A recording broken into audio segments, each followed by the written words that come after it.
IPL 2026లో భాగంగా నిన్న eliminator match జరిగింది. అయితే ఈ మ్యాచ్లో రాజస్థాన్ రాయల్స్ అద్భుతమైన విజయాన్ని సాధించి క్వాలిఫైర్ 2కు అర్హత సాధించింది. ఈ మ్యాచ్లో తొలుత బ్యాటింగ్ చేసిన రాజస్థాన్ రాయల్స్ నిర్ణీత 20 ఓవర్లలో 243 పరుగులు చేసింది. అనంతరం లక్ష్య ఛేదనలో బ్యాటింగ్ చేసిన సన్రైజర్స్ హైదరాబాద్ 196 పరుగులకే ఆలౌట్ అయింది. దీంతో 47 పరుగుల తేడాతో ఓటమి చెందింది. అయితే అనంతరం ఎస్ఆర్హెచ్ ఆటగాళ్లపై కీలక వ్యాఖ్యలు చేసిన టీమిండియా మాజీ స్టార్ ప్లేయర్ సచిన్ టెండూల్కర్.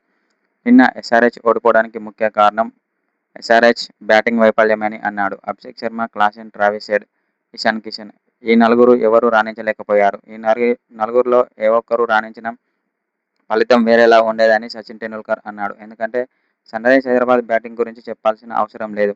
ముఖ్యంగా అభిషేక్ శర్మ డకౌట్ అవడం ఎస్ఆర్హెచ్కు ఓటమికి ముఖ్య కారణమని సచిన్ టెండూల్కర్ అన్నాడు. ఒకవేళ అతడు డకౌట్ కాకుండా ఉండి ఉంటే మాత్రం సన్రైజర్స్ హైదరాబాద్ ఈజీగా గెలిచేదని సచిన్ టెండూల్కర్ ఓ సోషల్ మీడియా ద్వారా తెలిపాడు.